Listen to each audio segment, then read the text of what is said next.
down to business.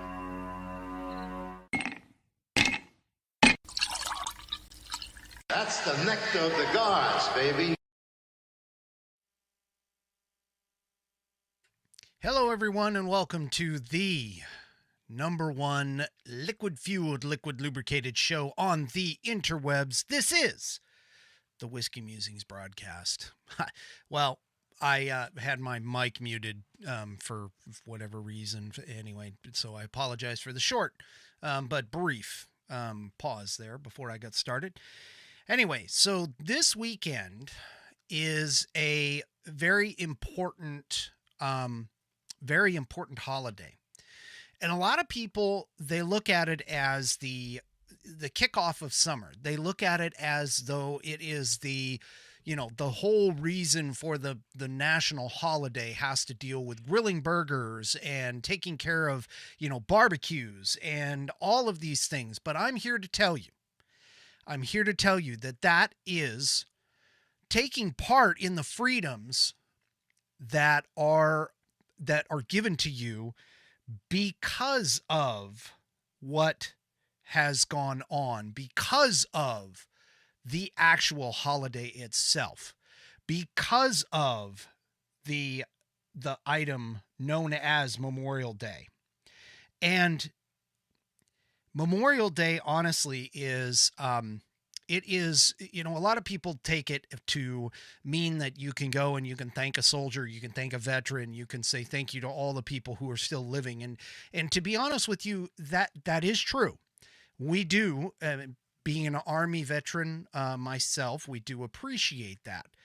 However, Memorial Day, there's actually 3 holidays that are set up specifically to do those particular items.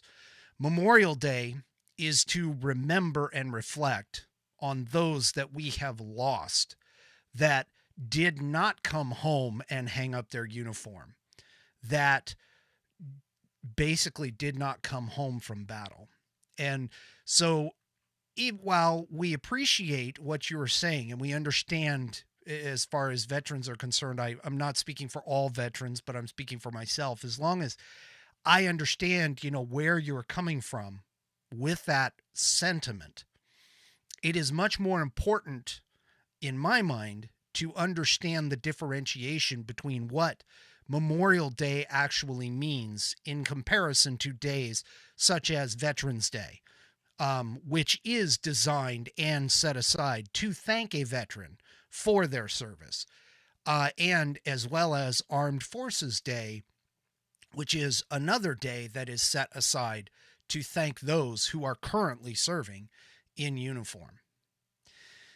Now, Memorial Day started, just a little historical significance here. Memorial Day actually started, a lot of people think of Memorial Day as starting up after World War II and World War I. It actually started earlier than that. It actually was it was known before Memorial Day as Decoration Day, and it started in the mid 1860s, right after the Civil War. And the idea was to set aside some time in order to, again, reflect upon the death that happened during the Civil War. And it was specifically picked on a day that had no commemorative battle that occurred. And it specifically was on May 31st in the past. Now, with the change to Memorial Day, the federal government did make it the last Monday in May. So it has slid around in terms of dates since then. But the idea basically was that we take a moment of reflection in order to say thank you to those who basically gave all for our freedoms and for our ability to do what we are doing today. And on that day, barbecuing, being with family, being with friends. It is a day, honestly, that is a moment of reflection for those who have sacrificed everything so that we can live in freedom today. And this is very, very important. A lot of people go around and I think the farther away we get from wars, such as World War II, as an example, the farther away we get from wars and loss, and the less that we actually interact with people based on that loss, we start to lose the compassion that comes along with having those freedoms and the sacrifices and the cost that it has. I mean, we had, the Korean War, Vietnam War, right prior to like my lifetime. But realistically, outside of, the Afghan conflicts and Desert Storm and some of the more recent things that we've encountered, most of those, people have gone off to war. And outside of the ones that are directly affected by it, meaning the ones that have family members that are over there, the American people really have a bit of a dissident, or not dissident, but distance from the impact of those wars, not only on the living and the ones that are coming home, the soldiers that are coming back, but also the impact of those that are never coming home, that are never coming back. And that's really what Memorial Day is actually about. It is about us remembering those who have lost their lives in uniform for whatever reason. Doesn't matter what it is, but they lost their lives in uniform. And Arlington National Cemetery is roughly about 640 acres. And that space by itself is a great place to go to remember the cost of war and freedom. We take advantage, or we take advantage, and we tend to relax and think that freedom is, basically free. I mean, the word is actually, as a part of freedom, people think freedom is free, but it's not. It costs a lot. It costs in the terminology or in the instances of, people's lives lost. It costs people more than just their life, their liberty.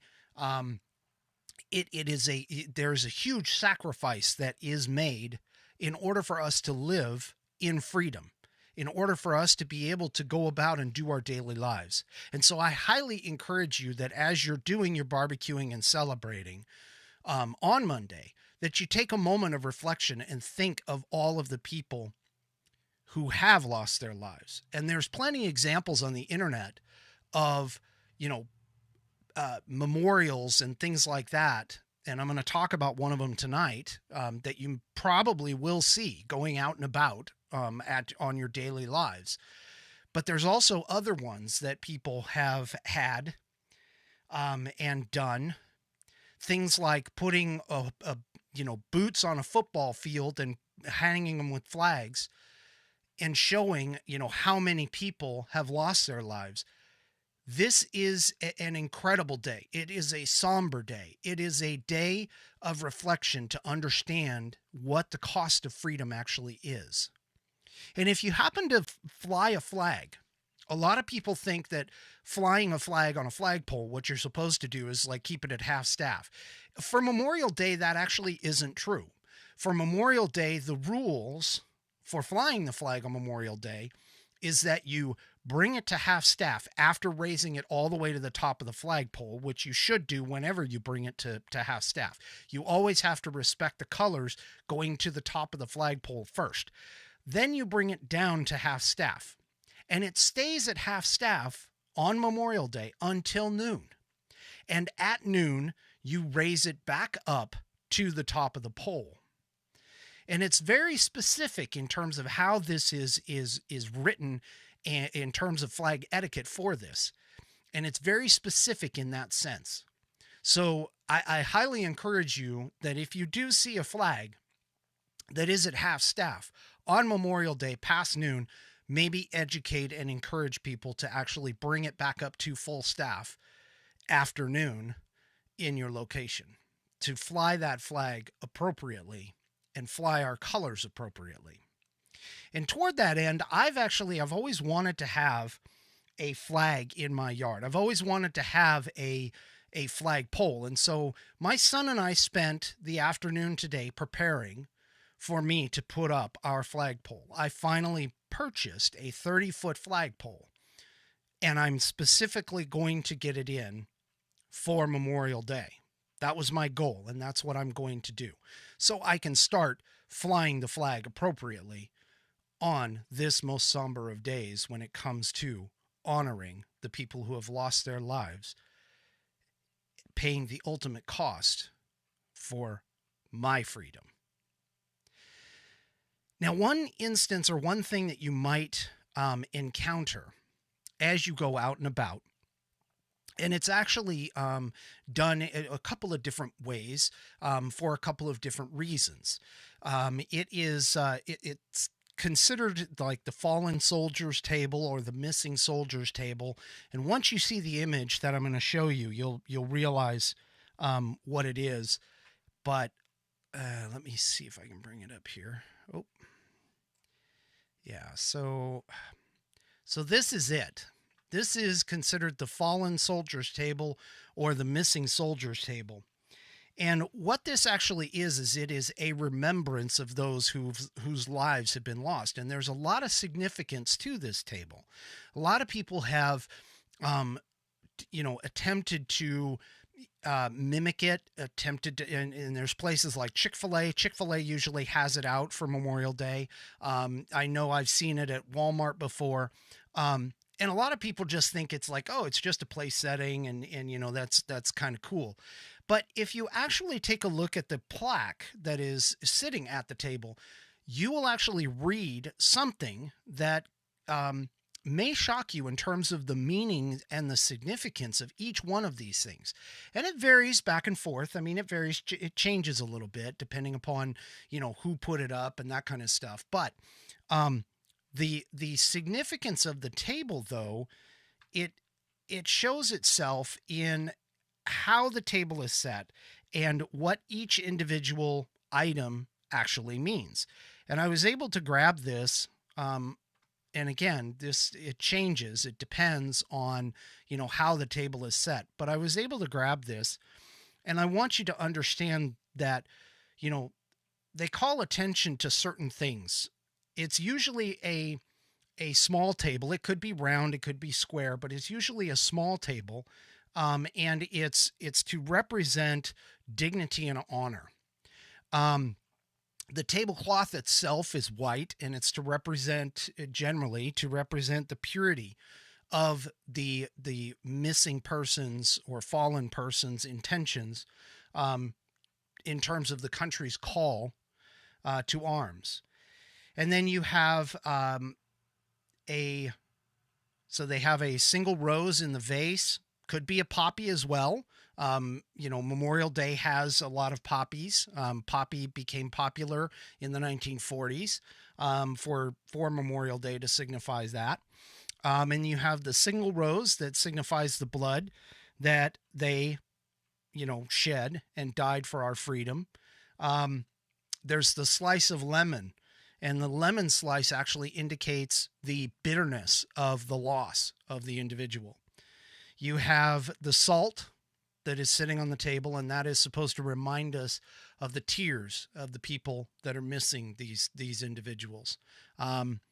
You also have the glass, and the glass is actually inverted, not because of, trying to keep it on a place setting, but it's also to demonstrate that that person will not be able to drink or toast with us again.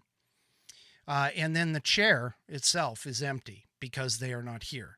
Now, it is considered faux pas to even sit down in that spot. And occasionally what you'll see is a flag draped or folded and sat at that place, at the dish.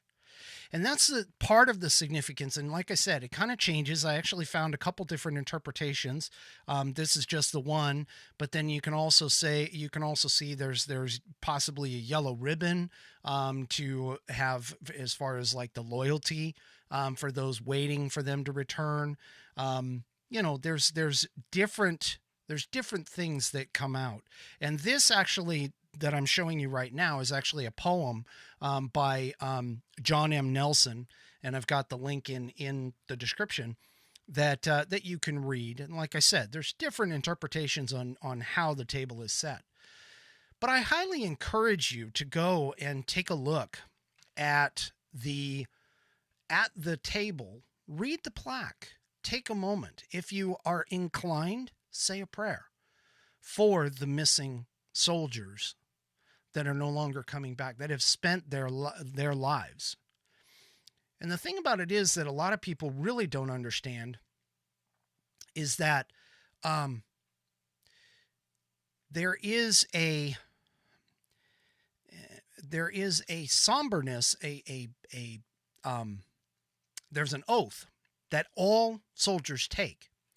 And once they take that oath, and as they move into into being a soldier, you need to understand that all soldiers have basically taken a moment and have written a check that that's payable to the U.S. government that is up to and including their lives. And it's all soldiers that do this, even the ones that go in for various different reasons. Like, for me, I went in for my own reasons, and I'm not necessarily going to divulge them here, but,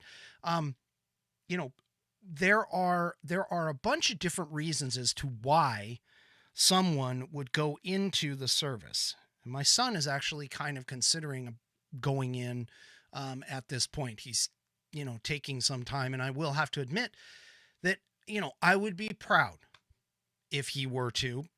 I'm not necessarily going to push him there because of the fact that you need to go in with your own mindset.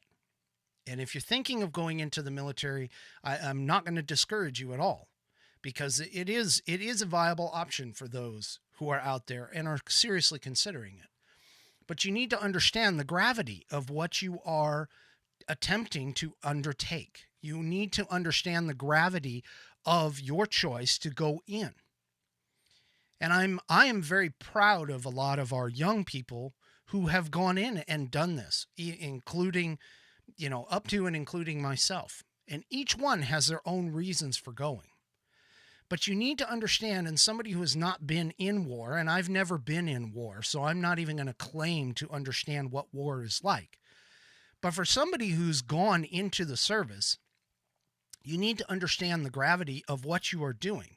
I mean, at 19, when I went in, I was going in for my own reasons. I wasn't even thinking about war or anything else, but Desert Storm had just kicked off when I finished my advanced individual training. So that gives you an idea in terms of the time frame of when I was there.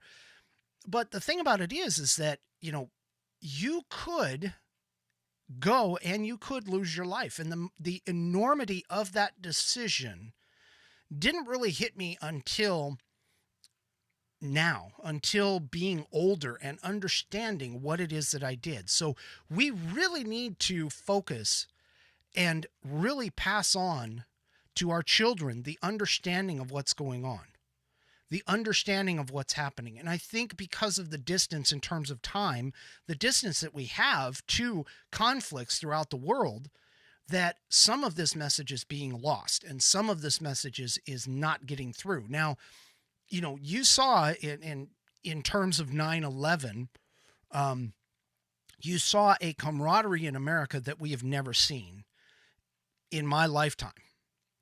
And it has since been lost over time because, again, the distance, meaning time, from that event has sort of made it to where it's a distant memory. But Memorial Day can be used in order to bring that memory back, to bring those feelings back so that we understand what happened and what the cost of freedom actually is in terms of war.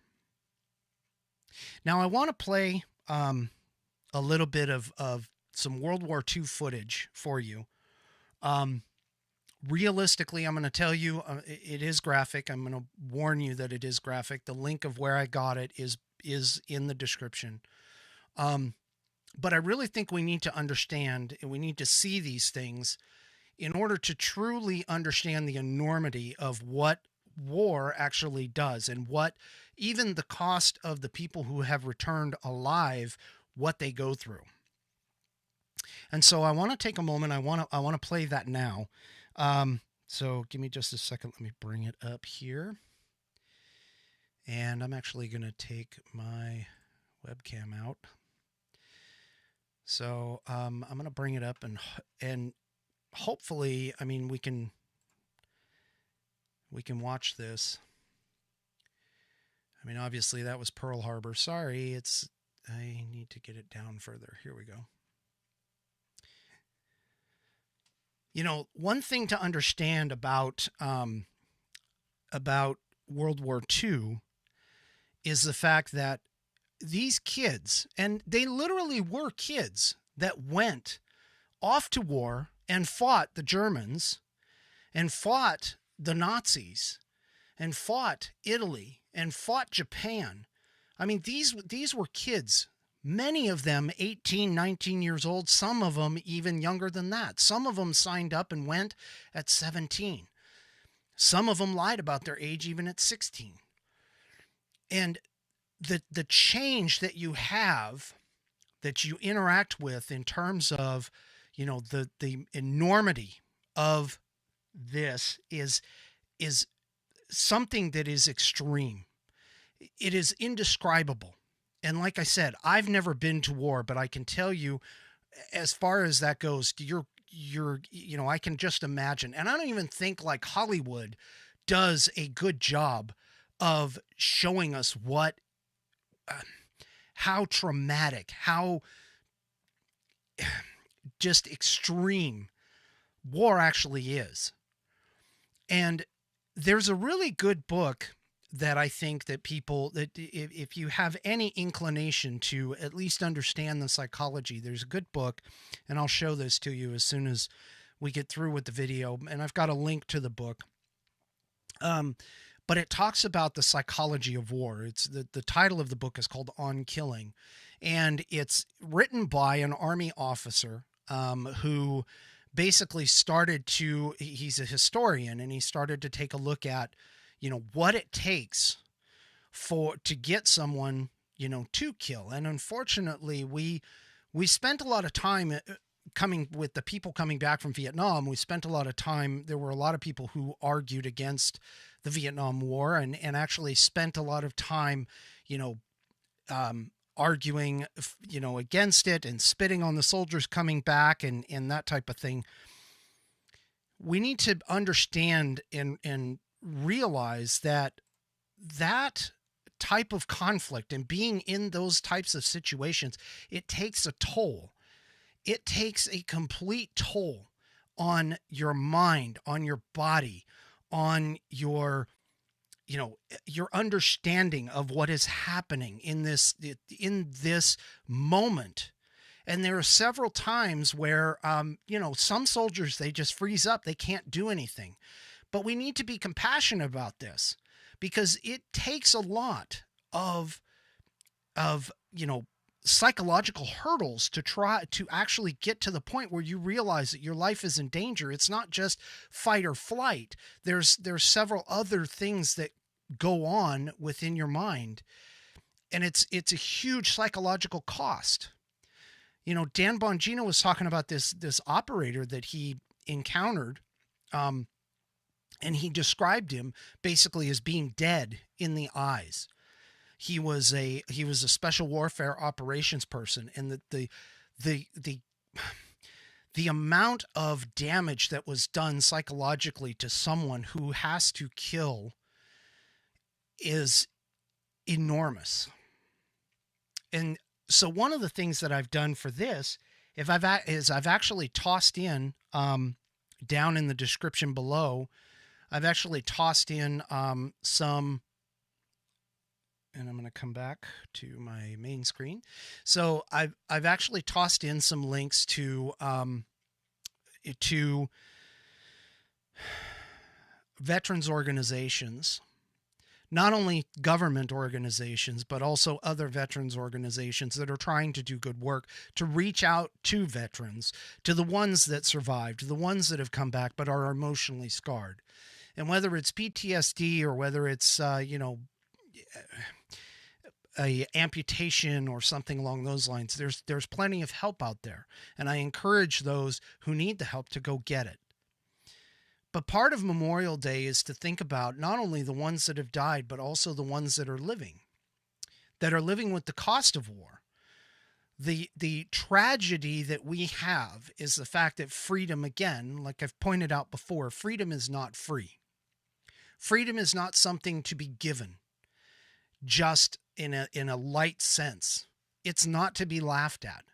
We here in America take advantage of a lot of things that we encounter and experience. And even I, at my age, I know for a fact that, just the distance from the wars that have occurred that have affected us here inside the U.S. are very, very slim. Even with Afghanistan, even with, the Iraq War, even with Desert Storm and some of these other ones that have happened within my lifetime, they're distant. They're far away. We don't see it. But we need to understand that Memorial Day is there to reflect, to focus, to realize that America, even with her faults, is an incredible place to live.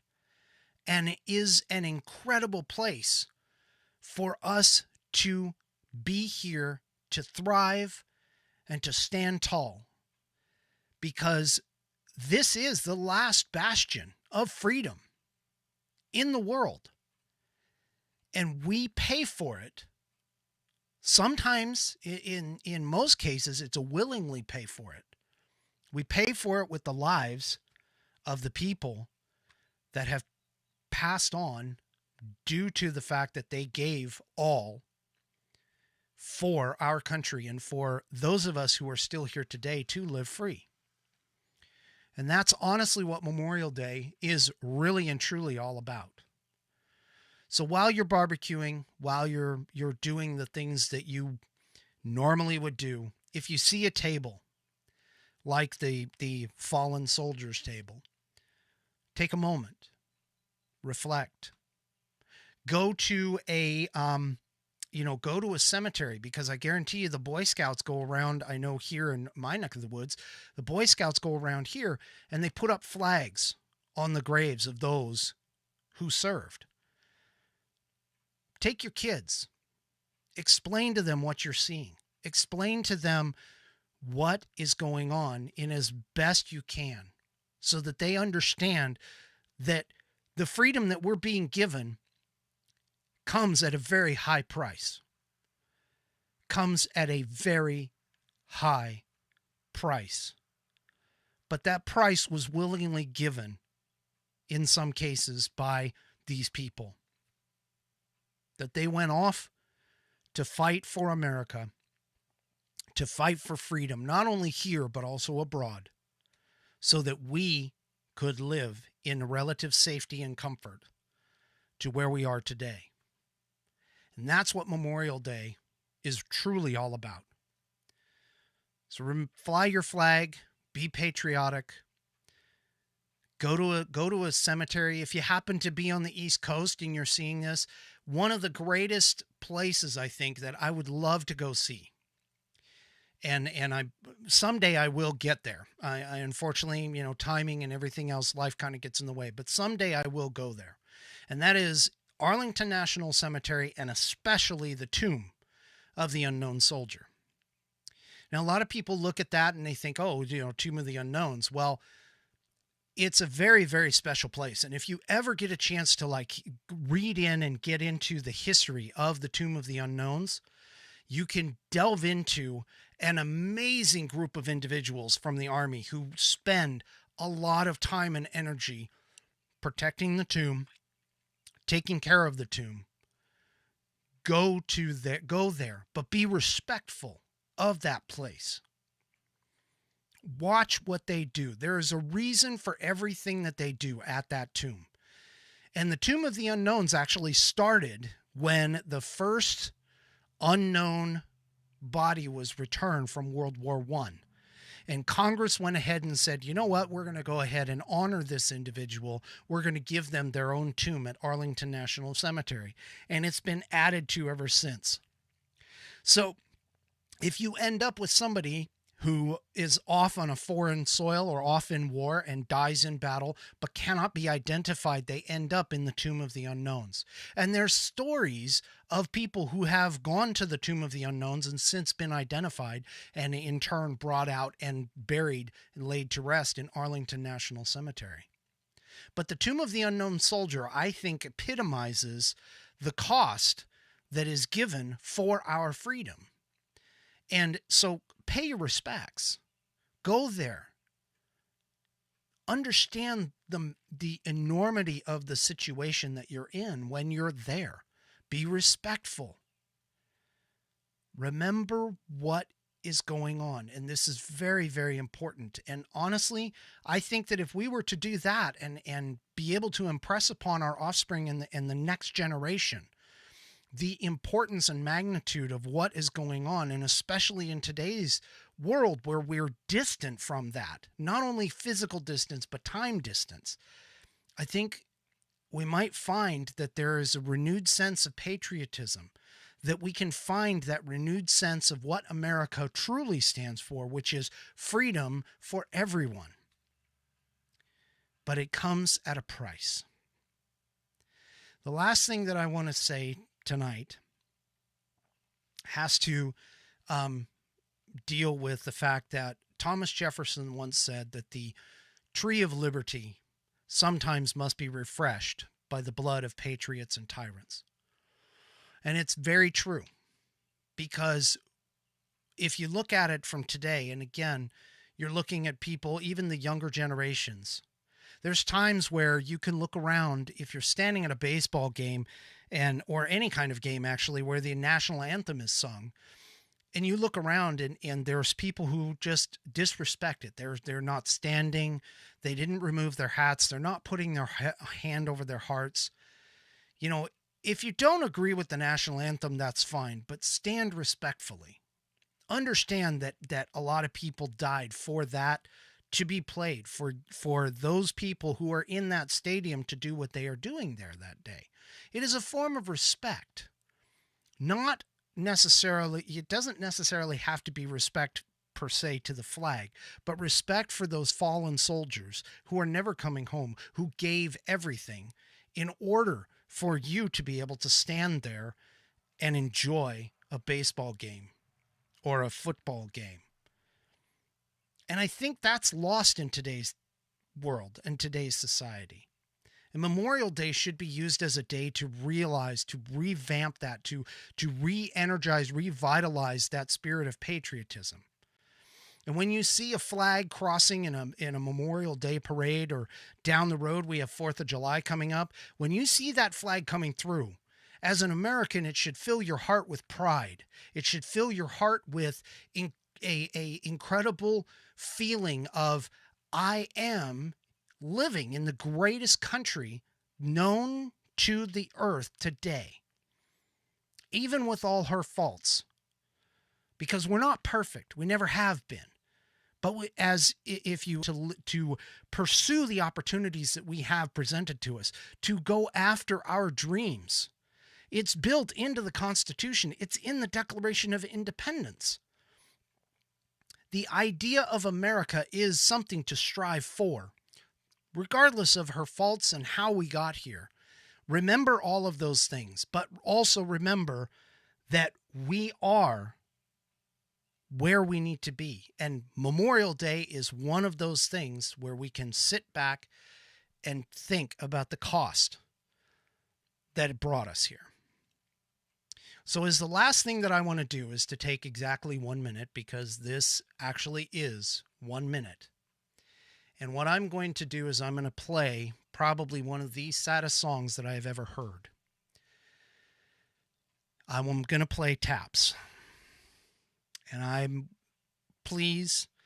going to remove my webcam, and I just want to watch the flag flowing in the background that I have, because of the fact that the soldiers who have lost their lives have given us the opportunity to live in this wonderful country, and I want to play taps for them.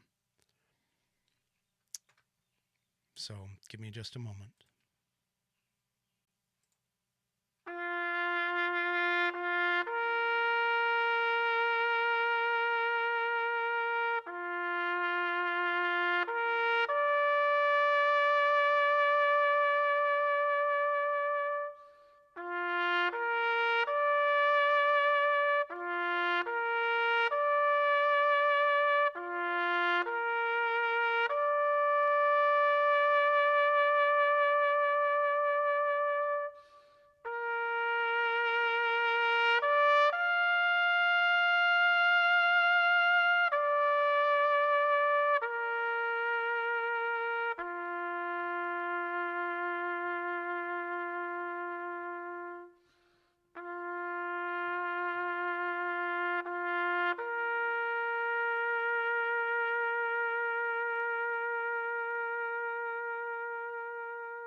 And that, ladies and gentlemen, is my final Whiskey Musings thought for the evening.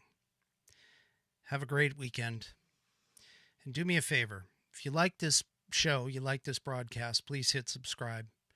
Hit the bell so that you'll know that when I go live or when I add an additional, add an additional video.